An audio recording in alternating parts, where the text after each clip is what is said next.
Welcome to the NaFF10 exclusive preview of the 2010 Nashville Film Festival, running April 15th to the 22nd at the Regal Green Hills Cinema.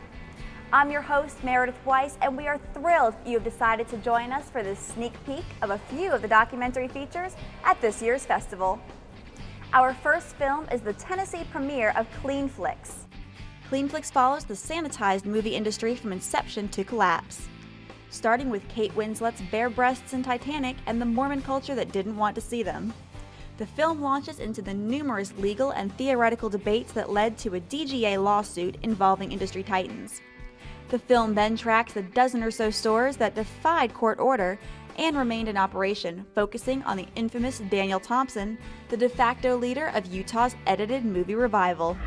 We used to joke with Daniel that Clean Flicks held our marriage together. My wife and I have made a commitment as a couple not to watch R-rated movies. Yeah, a lot of the R-rated movies are classics you just have to watch. I'm a big movie fan, so I love watching movies. I just don't like all the junk in them, and yeah, Daniel edits them out for me, so. Donnie Osmond is a client here. Is a client with Clean Flicks. Has his little application right there and his signature right there. Don't know if he'll appreciate me putting his address there, but it became a very viable business, which is what my goal was. The Civil War may long be over, but the spirit of rebellion is hard to extinguish in the South, even in something as innocent as a girls' summer camp. Southern Belle is a unique insider's look at the 1861 Athenaeum Girls' School in Columbia, Tennessee, where young women from around the world eagerly sign up to become that iconic and romantic image of Southern identity. The Southern Belle, replete with hoop skirt, hat, and gloves, singing the region's anthem, Dixie. Stay in costume and then come back to St. Peter's Church, which is... I can already tell that we need to work on being a lady with some ladies. I don't want to be specific because hopefully by the end of the week I will say, oh, this is our finest young lady. I hope we don't have to have any come to Jesus sessions where the girls have to come and stand before the teachers and they are explained to about how to be a young lady and that their attitude and their presentation is not appropriate. Our next film comes from Michael Nash and is all about the changing climate. Climate Refugees uncovers the unbelievable plight of people around the world displaced by climatically induced environmental disasters.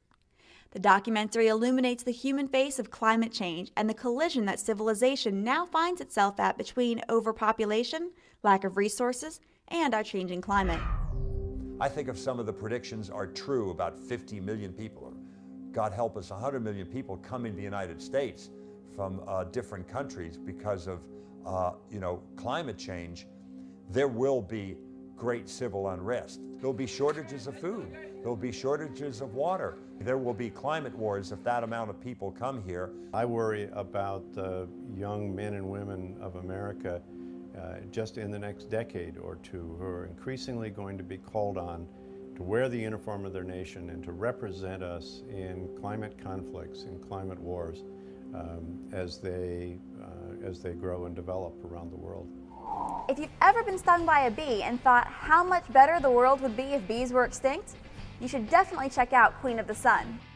In 1923, Rudolf Steiner, an Austrian scientist, predicted that in only 80 to 100 years, honeybees would collapse. Queen of the Sun investigates and reveals the causes of the recent collapse. Every 2 years, we have a disaster. 2002, 40% of the German bee colonies died.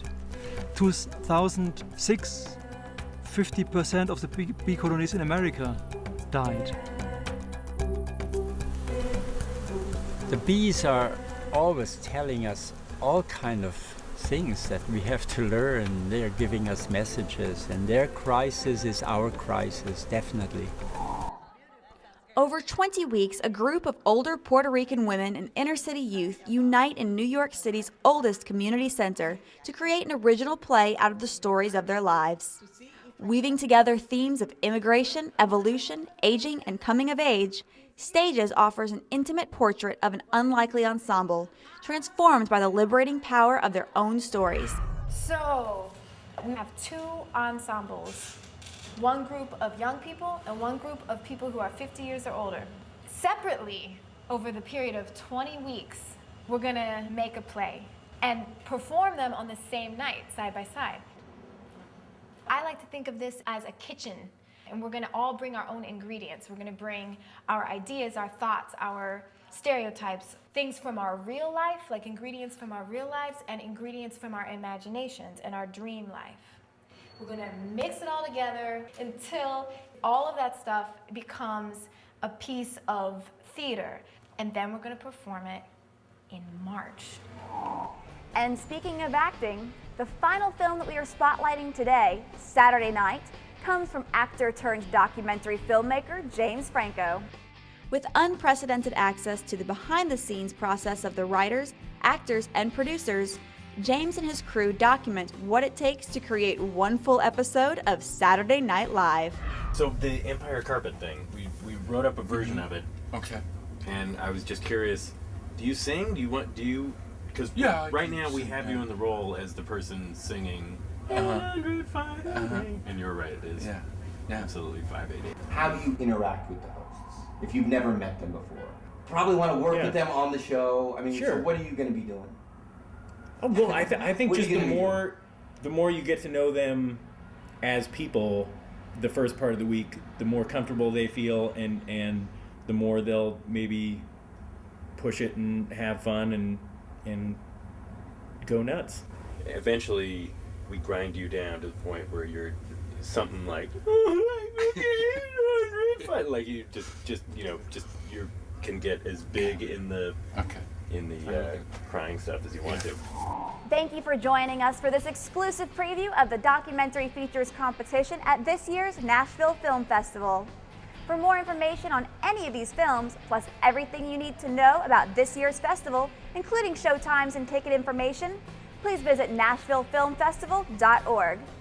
Thanks for watching, and we hope to see you at the festival.